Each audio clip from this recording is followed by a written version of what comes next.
பரிசு நாமும் மகிமைப்படுவதாக. பல்லாவரம் சபையில் இருக்கக்கூடிய உங்கள் அனைவருக்கும் கர்த்தருடைய நாமத்தாலே வாழ்த்தலின் வணக்கத்தில் சொல்ல விரும்புகிறேன்.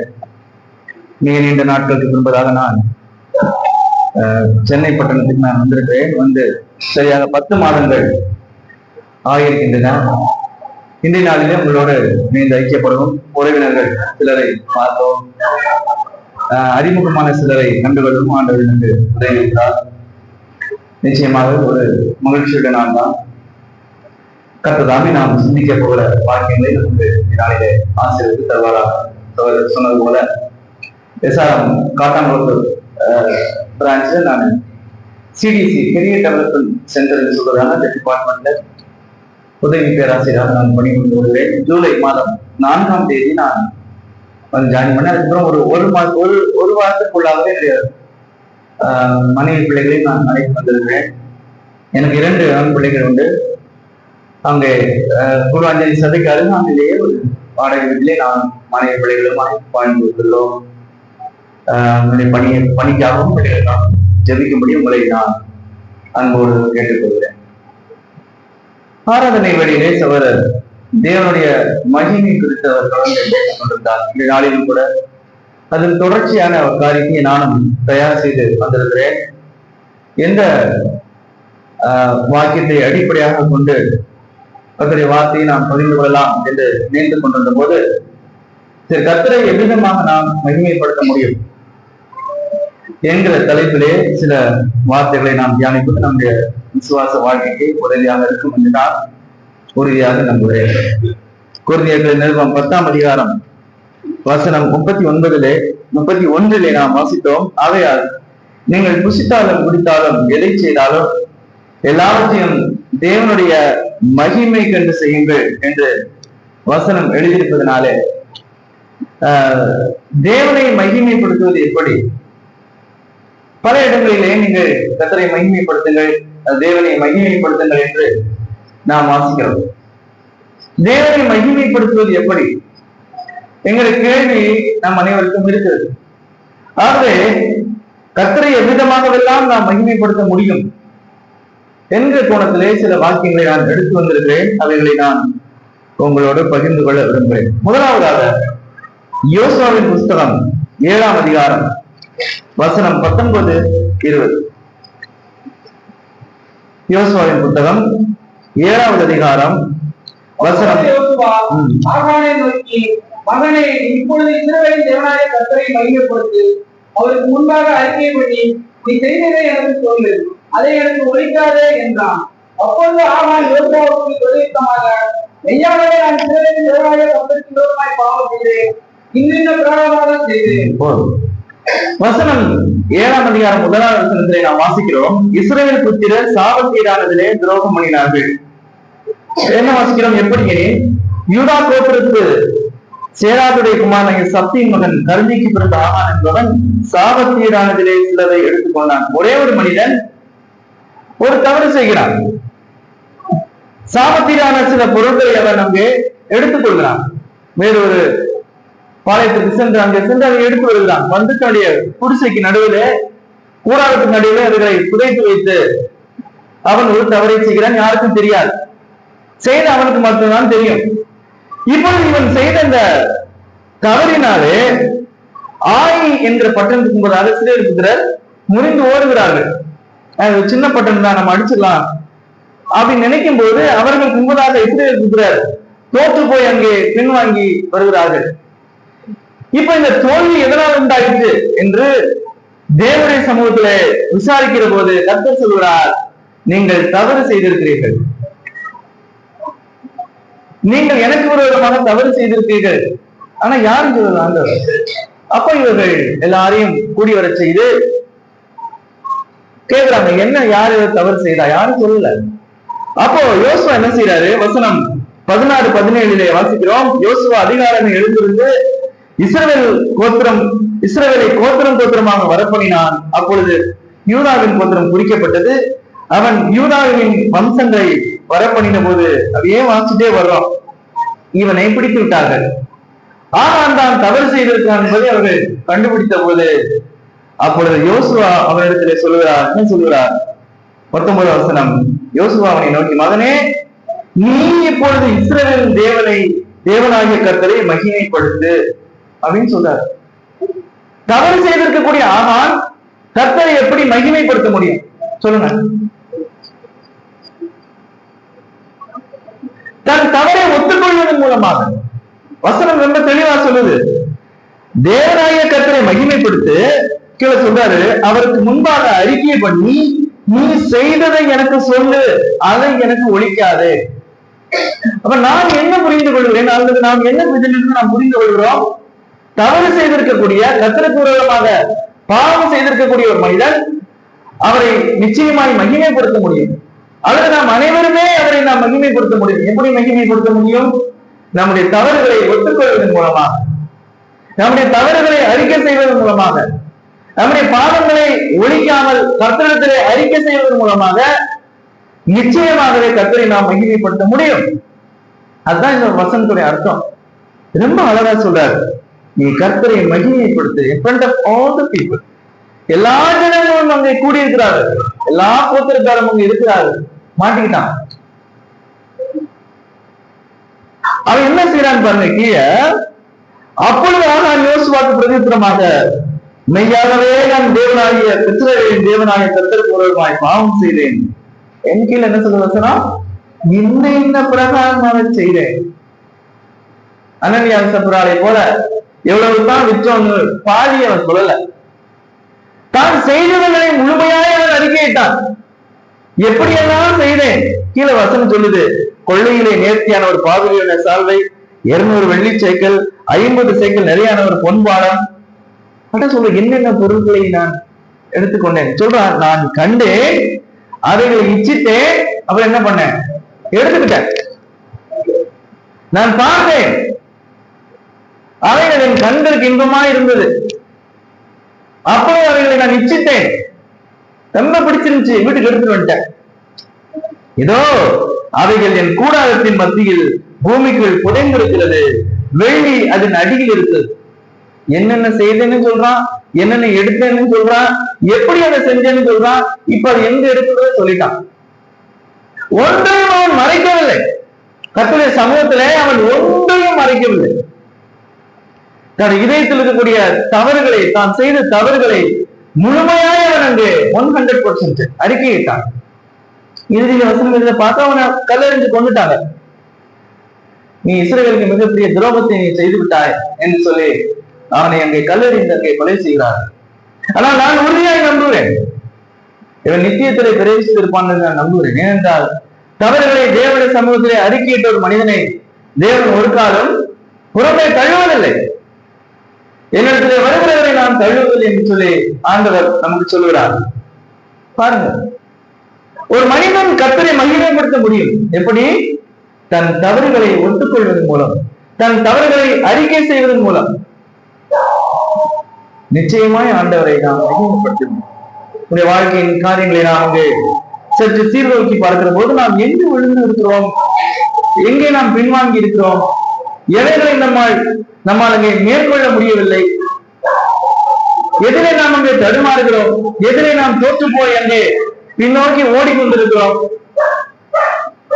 எல்லாம் நமக்கு மட்டும்தான் தெரியும், யாருக்கும் தெரியாது. 25 லட்சம் ஜனங்களிலே ஆகான் என்ற ஒரே ஒரு மனிதன் இங்கே பிடித்து விட்டார்.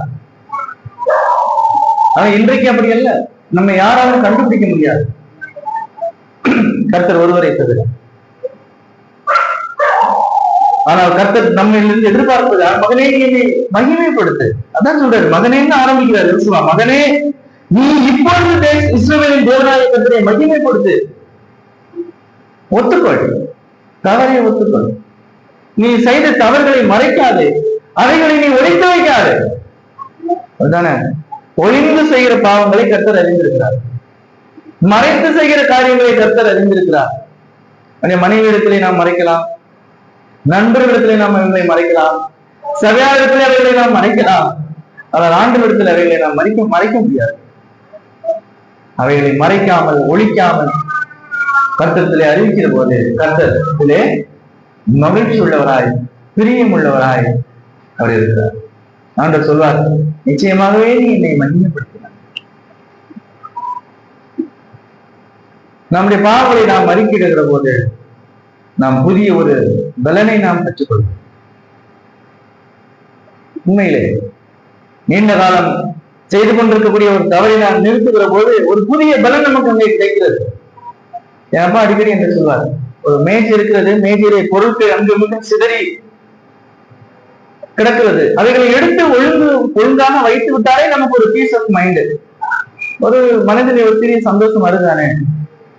நம்முடைய இதயத்தை நாம் அங்கே ஒழுங்கு செய்கிற போது, இந்த தவறுகளை நாம் ஒத்துக்கொள்கிற போது நிச்சயமாகவே நாம் அங்கே கர்த்தரை மகிமைப்படுத்துவதாக இருப்போம் என்பதிலே எந்த விதமான சந்தேகமும் இல்லை. ஒன்று. இரண்டாவது, சங்கீதம் 63:3. யாரா வாசிங்க. சங்கீதம் 63:3.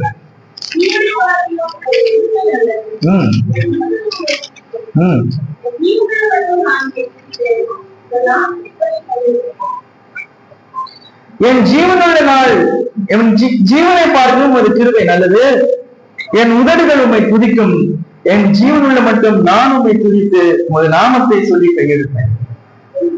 உதடுகளின் பலியாகிய ஸ்தோத்திர பலினாலே தேவனை மகிமைப்படுத்துவது, அப்படித்தானே? எல்லா நேரங்களிலும் கர்த்தரை நாம் துதிக்க வேண்டியது அவசியமாக இருக்கிறது. ஏன்னா கர்த்தர் அத்தனை நன்மைகளை நமக்கு செய்திருக்கிறார். நாம் கிடைத்திருக்கக்கூடிய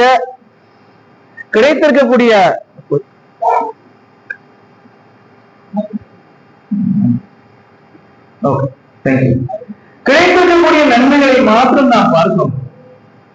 ஆனால் பல நேரங்களிலே நாம் வாழ்க்கையை நாம் சீர்தூக்கி சிந்தித்து பார்க்கும் போது வரோம், அப்படியே சந்தோஷமா அப்படி ரோட்ல பைக் ஓட்டிட்டு வர்றதே ஒரு பெரிய ஆசீர்வாதம் தான்.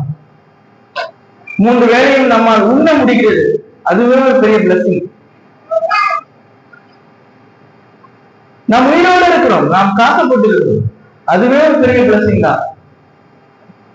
கோயம்புத்தூர்ல நான் அண்டர் கிராஜுவேஷன் யூஜி படிச்சேன். 2005 முதல் 8 இந்த 3 வருடங்கள் என்னோடு கூட ஆண்ட்ரூ எல்விஸ் என்று சொல்வதான ஒரு நண்பன் படித்தான். அமெரிக்காவிலே சென்று MBA படித்துவிட்டு அங்கேயே வேலை செய்து கொண்டிருந்தான். போன வருடத்துல இந்த சம்பவம் நடந்தது. போன வருடத்திலே அவருடைய தப்பா அவர் கிளமெண்ட் அவர் இறந்து போனார். அமெரிக்காவிலிருந்து அவருடைய உடலை அவனும் அவனுடைய மனைவியும் அங்கே எடுத்துக்கொண்டு வந்து கோயம்புத்தூர்ல அவர்கள் புதைக்கிறார்கள். மதியானம் 3 மணி அளவிலே அவர்கள் குடும்பத்தார் சபையார் எல்லாம் சென்று அந்த வயதான மனிதனுடைய சரீரத்தை அவர்கள் அங்கே அடக்கம் செய்கிறார்கள். 3:30 மணிக்கு அடக்க முடிவடைகிறது. வீட்டிற்கு வந்து அவன் அங்கே களைப்பாக இருக்கிறது என்று சொல்லி உறங்கச் செல்கிறான். 5 மணி வரை அவனை தேநீர் அருந்துவதற்காக எஞ்சி பார்த்து அவனை எழுப்புகிறார்கள். அவன் உயிரோடு இறந்து போயிட்டான். உடல் அங்கே குளிர்ச்சியாக இருக்கிறது. மருத்துவமனைக்கு கொண்டு செல்கிற போது அவன் உயிரோடு இல்லை, அவர் மறித்து விட்டார் என்று சொன்னார்கள். என் நண்பர்களாகி எங்களுக்கும் உறவினர்கள் யாருக்கும் அதை நம்ப முடியவில்லை. ஒரு 6.2 feet இருப்பான், 6.2. பெரிய பாஸ்கெட் பால் பிளேயர், இந்திய அணிக்காக அவன் விளையாடியவன். அவனா புரிஞ்சுக்கோங்க, அவனுடைய உடல் எப்பொழுதுமே திடகாத்திரமான ஒரு உடல் தான். ஆனா அவன் மறித்து போனான். ஒரே நாளிலே அவருடைய ஒரு குடும்பத்திலே 2 மரணங்கள் ஒரே நாளிலே. என் வயது 36-37 வயது அவனுக்கு ஆகுது. ஆகவே பிரியமானவர்களை, நாம் வைக்கப்பட்டிருப்பதற்காக, காக்கப்பட்டிருப்பதற்காக, நடமாடுவதற்காக, நம்மால் உண்ண முடிவதற்காக நாம் எப்பொழுதும் கர்த்தருக்கு துதிகளையும் ஸ்தோத்திரங்களையும் ஏறெடுக்கிறவர்களாக இருக்க வேண்டும். அப்படி செய்கிற போது கர்த்தர் அவைகளில் மகிமைப்படுகிறவராக இருக்கிறார். ஸ்தோத்திர பலியிடுகிறவன் என்னை மகிமைப்படுத்துகிறான், அப்படித்தானே? ஆராதனை வழியிலே கர்த்தர் நம்முடைய ஆத்மாவுக்கு செய்த நன்மைகளை நாம் நினைத்து நன்றி சொல்லலாம். குடும்ப ஜபங்களிலே கர்த்தர் நம்முடைய குடும்பத்திற்கு என்னவெல்லாம் செய்திருக்கிறாரோ அவைகளுக்காக நாம் நன்றி சொல்லலாம். பிள்ளைகளுக்காக நாம் அங்கே நன்றி சொல்லலாம். நாம் ஜீவனோடு காக்கப்பட்டிருக்கிறதுக்காக நாம் அங்கே நன்றி சொல்லலாம். நன்றி சொல்வதற்கு ஒரு பெரிய லிஸ்ட் போட்டாலும் பெரிய லிஸ்டா போகாது. ஒவ்வொரு நிமிடமும் ஒவ்வொரு மணித்துளியுமே நாம் கர்த்தருக்கு அங்கே நன்றி சொல்ல வேண்டியவர்களா இருக்கிறோம். நம்ம பிரச்சனை பெருசு நம்ம நினைக்கிறோம். ஆனா நம்மை விட நிறைய பிரச்சனையோடு இந்த உலகத்திலே எத்தனையோ பேர் அங்கே வாழ்ந்து கொண்டிருக்கிறார். உணர்வும் கீழே உள்ளவர் கோடி சொல்லுவாங்க. நம்மை விட பொருளாதாரத்திலே, கல்வியிலே, எல்லா விதங்களிலும் பின்தங்கி இருக்கக்கூடிய பலரை நாம் அங்கே பார்க்கிறோம். ஆனால் கர்த்தர் நம்மை அங்கே ஆசீர்வதித்து நம்மை காத்து கொண்டு வருகிறார். இன்னும் நம்மை வெட்கப்படுத்தாது, தெருவின் நடுவிலே நம்மை நிற்க வைக்காது, நம்மை காத்து வரக்கூடிய ஆண்டவர். அயலகத்தாருடைய சிரிப்பை அங்கே கர்த்தர் நம்மை நிறுத்தி வைத்திருக்கிறாரே. அப்படிதானே? எல்லாரும் நம்மை பார்த்து சிரிக்கும் நம்ம வைக்கவில்லை. நம் மீண்டும் நம்மை உருவாக்கி, நம்மை புதுப்பித்து, புதிய தரிசனங்களை நமக்கு கொடுத்து, புதிய நோக்கங்களை நமக்கு கர்த்தர் கொடுத்து நம்மை உயர்த்தி வைத்திருக்கிறார். ஆகவே நாம் கர்த்தரை துதிக்க வேண்டியதும் அவர் நன்றி சொல்ல வேண்டியதும் அவசியமாக இருக்கிறது. அப்படி செய்வதன் மூலம் பிரியமானவர்களை நாம் கர்த்தரை மகிமைப்படுத்த முடியும். மூன்றாவதாக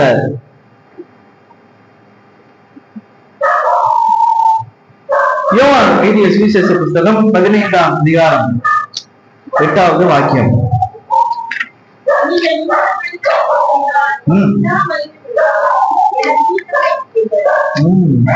யோவான் எப்படி எழுதுறாரு பாருங்க. நீங்கள் மிகுந்த கனிகளை கொடுப்பதினால் என் பிதா மகிமைப்படுவார், எனக்கு ஒரு சிஷ்யராக இருக்கிறேன். கனிகளை குறித்து நாம் பல பிரசங்கங்களிலே கேட்டிருக்கிறோம். நம்ம கலாத்தியரிலே அவர் அந்த பவுல் அவர்களை குறிப்பிடுகிறார். ஆவியின் கனிகள் எவை எடுத்துக்கோங்க. கலாத்தியர் 5ஆம் அதிகாரம் வசனங்கள் 22, 23 நாம் அவைகளை வாசிக்க முடியும்.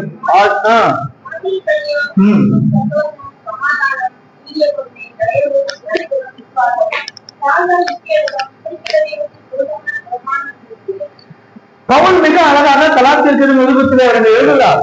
ஆவியின் கனியோ அன்பு, சந்தோஷம், சமாதானம், நீடிய பொறுமை, தயவு, நற்குணம், விசுவாசம், சாந்தம், இச்சையடக்கம். இந்த கனிகளை கொடுப்பதன் மூலம் நாம் ஆண்டவரை அங்கே மகிமைப்படுத்த முடியும். அப்படிதான் வசனம் சொல்லுது. யோவான் தன் சுவிசேஷத்துல எழுதியிருக்கிறார். நீங்கள் மிகுந்த கனிகளை கொடுப்பதனால் என் பிதா மகிமைப்படுவார். எப்படிப்பட்ட கனிகளை கொடுக்க வேண்டும் பவுல் அப்போஸ்தலன் அங்கே எழுதி வைத்திருக்கிறார். ஆவியானவருடைய ஏவுதலினாலே. ஆக இவ்விதமான கனிகளை நாம் கொடுக்க வேண்டியது வாழ்க்கையிலே அவசியமாக இருக்கிறது. மேலும் அவர் அங்கே கொலோசியர் நிருபத்தில் இன்னொன்னு சொல்றாரு. வாசிங்க அதையும். கொலோசியர் நிருபம் 1ஆம் அதிகாரம் 10வது வாக்கியம். யாரா வாசிங்க. சகலவித நற்கிரியைகளுமாகிய கனிகளை தந்து. நற்கிரியைகளை செய்வதும் கனிகள் கொடுப்பதுதான். அன்பு செலுத்துவதும் அப்படித்தானே, பொறுமையாக இருப்பதும், சமாதானத்தை நாடுவதும், அமைதியுள்ள ஒரு வாழ்க்கை வாழ்வதுமே கர்த்தரை மகிமைப்படுத்துவதுதான். தெசலோனிக்கேயர் நிருபத்திலே ஒரு அருமையான வார்த்தை இருக்கு. அமைதியுள்ளவர்களாய் நாடவும் அப்படின்னு வாசனம் இருக்கும். ஆங்கில வேதாகமத்திலே அவருடைய டிரான்ஸ்லேஷன் ரொம்ப அழகா இருக்கு. Make it an ambition to lead a quiet life. ரொம்ப அழகா இருக்கு. அமைதியான ஒரு வாழ்க்கை வாழ்வதையே வாழ்க்கையின் இலக்காக நீங்கள் வைத்திருங்கள். கல்லூரியிலே மாணவர்களுக்காக ரெசிலியன்ஸ், கோல் செட்டிங், இலக்குகளை எப்படி தீர்மானிப்பது, இலக்குகளை எப்படி அங்க வச்சுக்கிறதுன்னு சொல்லிக் கொடுப்போம். வேணும் நமக்கு கொடுக்கக்கூடிய ஒரு பெரிய கோல் என்னது?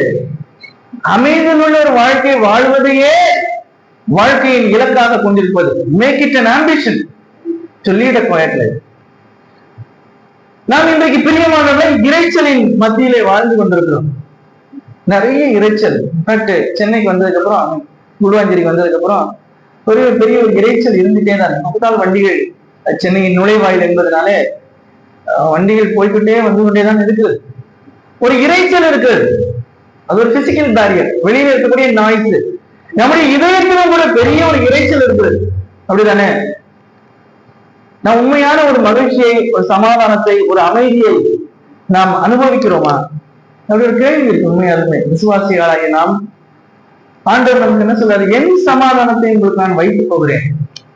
அந்த தெய்வீக சமாதானத்தை, தெய்வீக அமைதியை நம்முடைய உள்ளத்திலே நாம் அங்கே அனுபவிக்கிறோமா? அல்லது அப்படி அனுபவிப்பதற்கான முயற்சிகளை நாம் எடுக்கிறோமா? எனக்கு ரொம்ப பிடிச்சிருந்தது அந்த மொழிபெயர்ப்பு. Make it an ambition to lead a quiet life. அமைதியுள்ள வாழ்க்கை வாழ்வதையே வாழ்க்கையின் இலக்காக கொண்டது. வேதாம் நமக்கு சொல்லுங்க.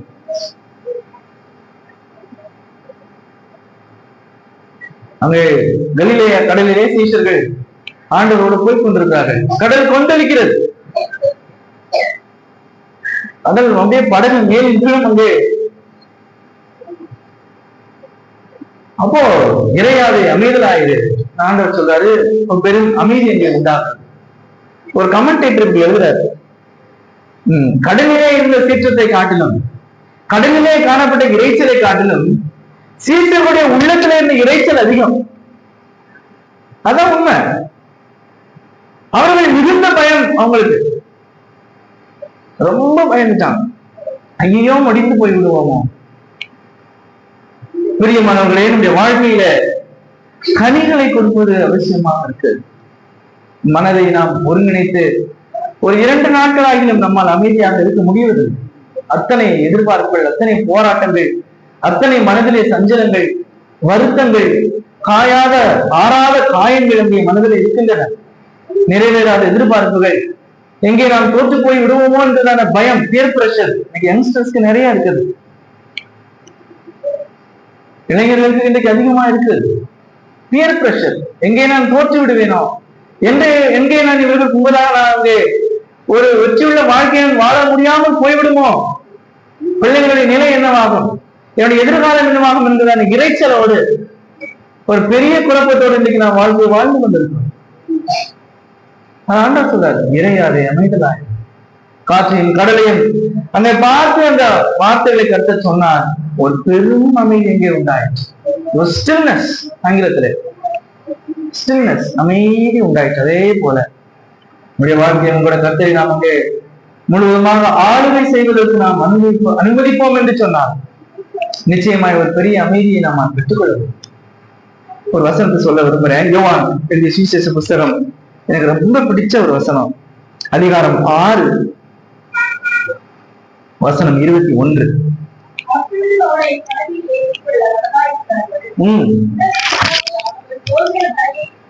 இந்த சம்பவம் எப்ப நடக்குது? 5 அப்பங்கள் 2 மீன்களையும் கொண்டு கர்த்தர் 5000 பேரை போஷிக்கிறார். அப்புறம் முடிச்சுட்டு அவங்க என்ன செய்யறாங்க, திபேரியா போறதுக்காக அங்க இருந்து கிளம்புறாங்க. அப்போ ஆண்டவர் சொல்றாரு, நீங்க மட்டும் போங்க, நான் தனியா இப்ப நான் இருந்துட்டு வர்றேன் அப்படின்னு சொல்றாரு. நடுக்கடலுக்கு படகு போயிடுச்சு. இருட்டா இருக்கு, பின்னாடியும் போக முடியல, முன்னாடியும் போக முடியல. அப்போ ஆண்டவர் வர்றாரு. வசனம் சொல்றது, அப்பொழுது அவர்கள் அவரை படகில் ஏற்றுக்கொள்ள மனதா இருந்தார்கள். உடனே படகுவர்கள் போகிற கரையை பிடித்தது. நடுக்கடல்ல இருக்காங்க. அது அர்த்தம் என்ன? ஒரு காலம் வசந்த நம்ம படிச்சிருக்கோம்ல, நானும் படிச்சேன். திடீர்னு தான் ஒரு நாள் காலேஜில் உட்காந்து இந்த அதிகாரத்தை படிச்சுக்கிட்டு இருப்போ எனக்கு ரொம்ப ஸ்ட்ரைக் ஆச்சு, என்ன இது இப்படி இருக்கேன்னு சொல்லிட்டு. உடனே படகுவர்கள் போகிற கரையை பிடித்தது. அது அர்த்தம் என்ன? நடுக்கடலே இருந்தாங்க. ஆண்டவர் அந்த படகில் ஏறின உடனே என்னாச்சு? அடுத்த வினாடி கரையில இருக்கு படகு. அடுத்த வினாடி படகு கரையில் இருக்கிறது. ஆங்கிலத்தில் ரொம்ப அழகா இருக்கு. when they were willing to take him into the boat. எப்பொழுது அவர்கள் அவரை படகில் ஏற்றுக்கொள்ள மனதா இருந்தார்களோ அடுத்த வினாடி படகு கரையை அடைந்து விட்டது. இது ஒரு போனஸ் மிராக்கிள்னு நான் படிச்சேன் ஒரு வில்வுட்டோட புஸ்தகத்துல. ஏற்கனவே ஒரு பெரிய அற்புதத்தை பாக்குறாங்க. 5 அப்பங்கள் 2 மீன்களையும் கொண்டு 5000 பேரை கர்த்தர் போஷித்தார். அப்புறம் அடுத்து கொஞ்ச நேரத்திலேயே இரவுக்குள்ளாக இன்னொரு பெரிய அதிசயத்தை பார்க்கிறாங்க. அப்படித்தானே? நாம் நம்முடைய வாழ்க்கையிலே கர்த்தரை ஏற்றுக்கொள்ள மனதா இருக்கிறோமா? ஆண்டவரே நீர் வாரும், வாழ்க்கையை படகிலே நீர் வாரும். நாம் இருவரும் இணைந்து இந்த வாழ்க்கை பயணத்தை நாம் செய்வோம். என்னுடைய கரங்களை நீர் ஆண்டவரை பிடித்துக் கொள். நம்ம நினைக்கல, நிறைய பிரச்சனை நமக்கு இருக்குன்னு. ஒரு நாள் போதும் ஆண்டவருக்கு நம்முடைய வாழ்க்கையை மாற்றி கொடுங்க. ஒரு நாள். அந்த வசனத்தெல்லாம் படிச்சீங்கன்னா, பெருங்காற்று அடிக்குது, கடல் கொந்தளிக்குது, இரவு நேரமாக இருக்கிறது, ஆண்டவரும் கூட இல்ல, ரொம்ப பயம் உங்களுக்கு. நேரமும் ஆயிடுச்சு. 4ஆம் ஜாமத்துல ஆண்டவர் வர்றாரு. நீங்க மத்த காஸ்பல் படிச்சா தெரியும். ஒரு இரவை 4 ஜாமங்களாக பிரிக்கலாம். கடைசி ஜாமத்துலதான் ஆண்டவர் வர்றாரு. ஆல்மோஸ்ட் லைக் நைட் 2:30 மணி 3 மணிக்கு தான் வர்றாரு ஆண்டவர். அவ்வளவு நேரம் போராட்டம் கஷ்டம் அவங்களுக்கு. ஆனா கர்த்தர் அந்த படவில ஏறின உடனே ஒண்ணும் கிடையாது. அடுத்த வினாடி அவர்கள் கரையை அடைந்து விட்டார். ஆனால் பிரியமானவர்களே, நம்முடைய வாழ்க்கையாய படகு இன்னும் அமைதலாய் செல்ல வேண்டும் என்று சொன்னால் கர்த்தரை நாம் ஏற்றுக்கொள்ள வேண்டியது அவசியமாக இருக்கு. கர்த்தர் நம்மோடு இப்படி இருக்கிற போது நமக்கு கனிகளையும் நம்ம நிச்சயமாய் கொடுக்க முடியும். அதைத்தான் பொருள் சொல்றாரு. அன்பு, சந்தோஷம், சமாதானம், நீடிய பொறுமை, தயவு, நற்குணம், விசுவாசம், தாந்தம், நிச்சயம் ஆகிய கனிகளை நீங்கள் கொடுங்க. அவ்விதமான கனிகளை கொடுக்கிற போது நாம் நிச்சயமாய் கர்த்தரை அங்கே மகிமைப்படுத்த முடியும். மகிமைப்படுத்தினா என்ன அர்த்தம்? ஆண்டவருக்கு உரிய கனத்தையும் மரியாதையும் செலுத்துவது. To give more importance to God. கர்த்தருக்கு அதிகமான முக்கியத்துவத்தை கொடுப்பது. சரி, அடுத்து யோவான் எழுதிய சுவிசேஷ புஸ்தகம் முடிச்சிடறேன். 14ஆம் அதிகாரம் 13வது வாக்கியம். நீங்கள் என் நாமத்தினாலே எதை கேட்பீர்களோ குமாரனுக்கு பிதா மகிமைப்படும்படியாக அதை செய்வோம். ரொம்ப அருமையா இருக்கு பாருங்க.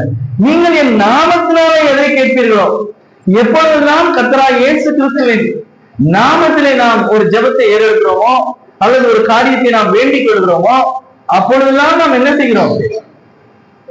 கர்த்தரை நாம் மகிமைப்படுத்துகிறோம். அதுதான் உண்மை. நாம் நிறைய பிரச்சனை நம்மளே சால்வ் பண்ண ட்ரை பண்றோம். அதான் நம்ம தோற்று போகிறோம்.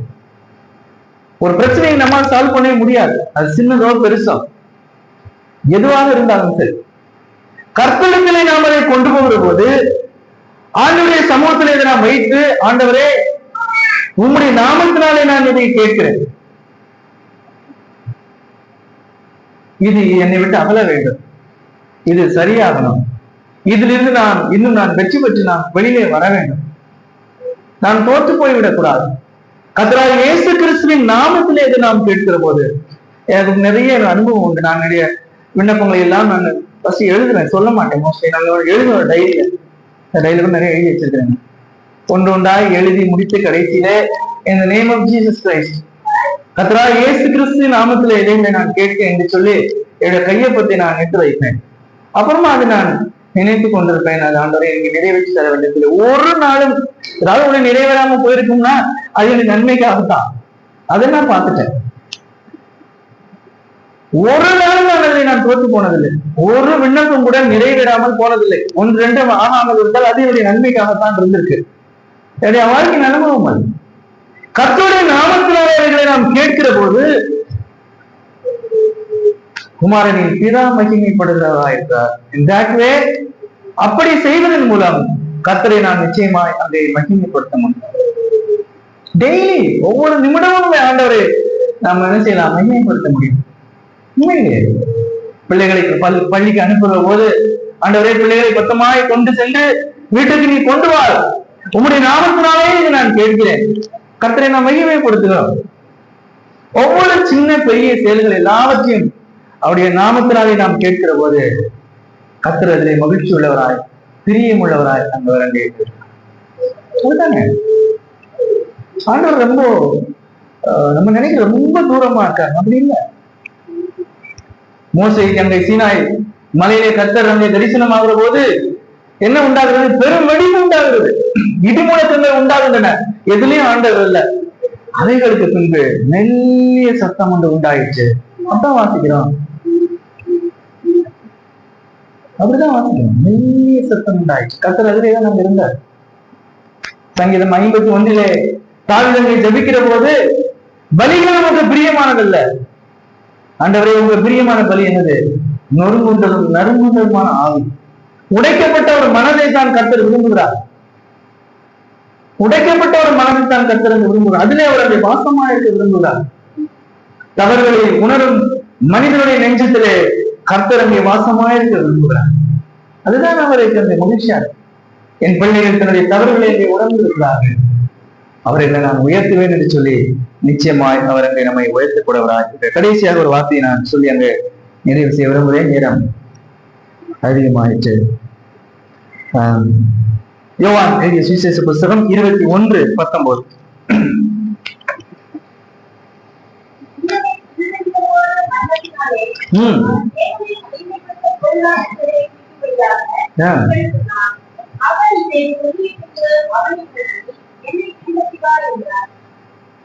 அர்த்தம் என்ன? பாடுகளையும் உபத்திரவங்களையும் கர்த்தருக்கென்று சகிக்கிற போதே நம்ம என்ன செய்யறோம்? கர்த்தரை என்னை மகிமைப்படுத்துகிறோம். வேதனை குறித்த வசனத்தை கர்த்தர் சொல்கிறார், இன்ன விதமான மரணத்தினாலே அவன் தேவனை மகிமைப்படுத்த போகிறான். வரலாறு சொல்லுகிறது. அங்கே பேதுரு, அப்போஸ்தலனாகிய பேதுரு தலைகீழாக அங்கே சிலுவையிலே அறையப்பட்டார் என்று சொல்லி அந்த சம்பவம் நடைபெறுவதற்கு முன்னே இந்த காஸ்பல், இந்த சுவிசேஷ புத்தகம் அங்கே எழுதப்பட்டிருக்கிறது. இன்ன விதமான மரணத்தினாலே தலைகளாக சிலுவையிலே அடிக்கப்பட்ட பேதுரு பாடுகளை கர்த்தருக்காக சகித்து, அவமானங்களை கர்த்தருக்காக சகித்து, கர்த்தருடைய நாமத்தினாலே அங்கே பிரச்சனைகளை எதிர்கொண்டு இருக்கக்கூடிய ஒரு மனிதன் நிச்சயமாய் கர்த்தரை மகிமைப்படுத்துவான். சொல்றார். ஆகவே உபத்திரவங்களின் மூலமாக, பாடுகளின் மூலமாக கர்த்தருக்கு சகிக்கிற சொல்ற மற்றவங்களுடைய தனிப்பட்ட மற்ற தலைமையை சொல்லு. ஒரு நேர்மையான ஒரு விஷயத்திலே நாம் நடக்க வேண்டும் என்று சொன்னால் அது கஷ்டமா தான் இருக்கும். அது நிமித்தம் நமக்கு ஏதாவது கஷ்டங்கள், பிரச்சனைகள், பாடுகள் வருகிற போது அதைகளை நாம் அதை சகிக்கிற போது நாம் ஆண்டவரை அங்கே மகிமைப்படுத்துகிறவர்களாய் நாம் இப்படித்தானே பிரியமானவர்களே, 5-6 வசனங்களை நாம் இன்றைக்கு தீர்மானித்திருக்கிறோம், தியானித்திருக்கிறோம். 11:25 ஆகிவிட்டது. 11 ஆச்சு. நாம் இது நாள் வரையிலும் நம்முடைய வாழ்க்கையில கர்த்தரை மகிமைப்படுத்தி இருக்கிறோமா? ஆண்டவரை, நான் என்ன செய்து கொண்டிருக்கிறேன்? நான் சரியான வழியிலே நேராக நான் சென்று கொண்டிருக்கிறேனா? என்னுடைய இதயத்தை நான் அங்கே சீர்தூக்கி பார்த்த போது அதிலே ஒரு அமைதி இருக்கிறதா? இறைச்சல் இருக்கிறதா? நான் ஒழித்துக் கொண்டு மறைத்துக் கொண்டிருக்கக்கூடிய காரியங்கள் என்னுடைய வாழ்க்கையிலே என்ன இருக்கிறது? ஆண்டவரை, நான் உண்மை மகிமைப்படுத்த விரும்புகிறேன். நீதிகளை பிரியமுள்ளவராய் தமக்கு முன் வைத்திருந்த சந்தோஷத்தின் பொருட்டு அவர் அவமானத்தை எண்ணாமல் என்று வசனம் இருக்கு. ஆராதனைகளை நாம் சிந்திப்போம். அது அர்த்தம் என்ன? தமக்கு முன் வைத்திருந்த சந்தோஷத்தின் பொருட்டு கிறிஸ்து நம்மை அவருடைய சந்தோஷமாக எண்ணினார். யாராவது ஒருத்தரை பார்த்து நீதாம்மா என் சந்தோஷம் என்று சொல்லுகிற போது நம்ம எவ்வளவு மகிழ்ச்சி அடைவோம்னா, அதான் ஆண்டவர் சொல்றாரு, நீங்கள் தான் என்னுடைய மகிழ்ச்சியா இருக்கிறீர்கள்.